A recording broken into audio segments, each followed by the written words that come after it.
भारतातील तमाम सर्वहारा बहुजन समाजला जय महाराष्ट्र, जय कक्कया, नमबुद्धाय, जय भीम.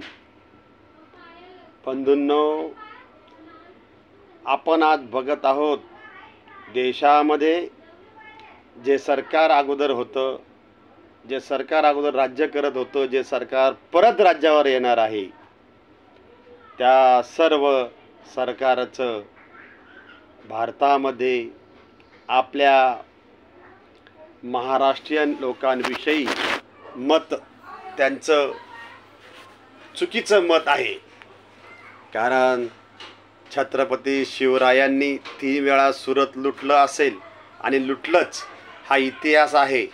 परंतु छत्रपती शिवरायांनी सुरत लुटत असताना 3 वेळा जेव्हा छत्रपती शिवरायांनी सुरत लुटलं, तर सुरत लुटत असताना सुरतमध्ये व्यापार करण्यासाठी जो येणारा समाज होता, जो भारताच्या बाहेरून येणारा जो व्यापारी होता, त्या व्यापाऱ्यांना छत्रपती शिवरायांनी लुटायचं काम केलं होतं. बंधूंनो, छत्रपती शिवरायांनी सुरत लुटल्याच्या नंतर हिरे जवाहरात, सोनं, चांदी, माणिक, मोती हे सर्व घेऊन जात असताना चांदी मात्र गुजराती बांधवांना तिथे वाटून परत करण्यात आली. कारण छत्रपती शिवरायांनी गुजराती लोकांना लुटलंच नव्हतं. छत्रपती शिवरायांनी फक्त केवळ आणि केवळ भारताच्या बाहेरून येणाऱ्या व्यापाऱ्यांना लुटलं होतं. त्याचा बदला म्हणून हे सरकार महाराष्ट्र आणि मुंबईवरती, पूर्ण मुंबईचं जे इंग्रजांनी देशामधील प्रमुख व्यापार गुजरातच्या नंतर मुंबईमध्ये आणून ठेवला आणि गुजरात्यांचे लाड झाले आणि गुजराती या ठिकाणी मोठ्या प्रमाणामध्ये दलाल म्हणून काम करू लागला. दलाल म्हणून काम करत असताना इंग्रजांनी यांचे सर्व लाड पुरवले. कारण इंग्रजांना स्वतःचं काही द्यायचंच नव्हतं. तर याच लोकांनी परत नंतर मुंबई महाराष्ट्रात नसून मुंबई ही गुजरातला देण्यात यावी हे कारस्थान चाललं. आणि बाकी आपल्याला माहीत आहे, या महाराष्ट्राच्या स्वातंत्र्यासाठी किती हुतात्म्यांनी हुतात्मे दिले. आज नंतर यांची सत्ता आल्याच्या नंतर यांनी मुंबईचं जे काही भारतामधील बाजारपेठ, प्रमुख बाजारपेठ आणि सर्वात जास्त देशाला कर देणारं राज्य, कर देणारा प्रदेश मुंबई प्रदेश, यांनी या मुंबई प्रदेशचं सर्व व्यापार कमी करायचा, इथला व्यापार कमी करायचा आणि गुजरातला न्यायचा त्यांनी ते 10 वर्षापूर्वी ठरवलं आणि ते केलं आहे. मोठी मोठी बाजारपेठ, हिरा मार्केट असो, ज्वेलरी बाजार असो, कपडा मार्केट असो, रिझर्व्ह बँकेचे मुख्य कार्यालय असो, LICचे मुख्य कार्यालय असो, किंवा BPT असो, बॉम्बे पोर्ट ट्रस्ट असो, या सर्व मोठी मोठी बंदरं यांनी पूर्ण गुजरातला घेऊन गेले आणि गुजरातला व्यापार मोठं करण्याचं कारस्थान चालू आहे. बंधूंनो, देशामध्ये परत सरकार यांचंच येण्याची शक्यता नाकारता येणार नाही. कारण हे सरकार बॅलेट पेपरवर निवडून जात नाही, तर हे सरकार EVMच्या माध्यमातून निवडून जातं. आणि EVMवर आमचा भरोसा नाही, विश्वास नाही.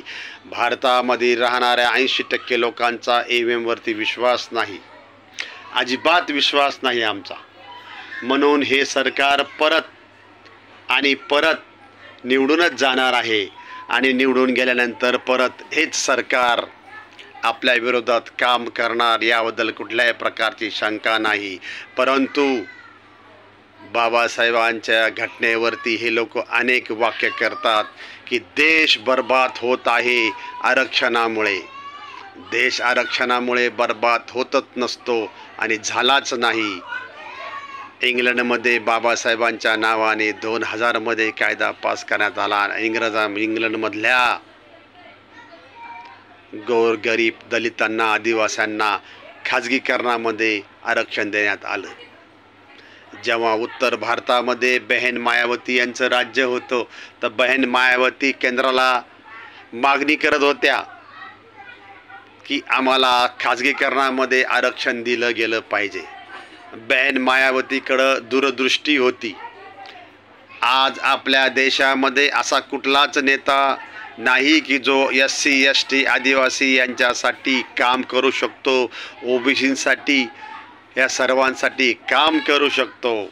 बंधूंनो, हेच एकदा विनंती आहे की आपला मतदानाचा अधिकार आपण चांगल्या प्रकारे बजावा. कुठल्याही नेत्यांकडून पैसे न घेता आपला अधिकार आपण चांगल्या प्रकारे बजावा. हीच तमाम बहुजन समाज बांधवांना माझी नम्र विनंती आहे. कारण बाबासाहेबांनी रक्ताचा एक थेंबही न सांडवता देशाला आणि तुम्हाला आणि आम्हाला एक राजा जो राणीच्या पोटातून जन्म घेतो तोच राजा होत होता. आणि परमपूज्य विश्ववंदनीय विश्वरत्न डॉक्टर बाबासाहेब आंबेडकरांनी एका भिकाऱ्याचा मतदानाचा अधिकार आणि एका राजाचा मतदानाचा अधिकार, दोघांनाही एकच मताचा अधिकार दिलेला आहे.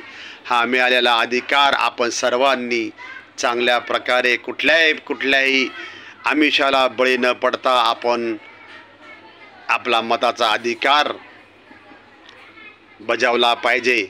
कारण मनोवादी मनुसंस्कृतीचे जे लोकमान्य टिळक महाराष्ट्र आणि कर्नाटकच्या बॉर्डरवर असणारं गाव जे आथनी गाव आहे, त्या आथनी गावामध्ये ते म्हणाले होते की तेल्या तांबोळ्याला जाऊन काय लोकसभेमध्ये नांगर चालवायचा आहे काय. दुसऱ्या दिवशी बाबासाहेबांनी त्यांना उत्तर दिले होते. बंधूंनो, मताचा अधिकार आपल्याला हा फार आणि फार कष्टाने मिळालेला आहे. तर आपण कुठल्याही आमिषाला बळी न पडता आपण आपला मताचा लोकशाहीचा अधिकार चांगल्या उमेदवाराला द्याल, हीच मी अपेक्षा आपल्या सगळ्याकडून करतो. जय हिंद, जय महाराष्ट्र, जय भीम, जय कक्कया, जय रविदास.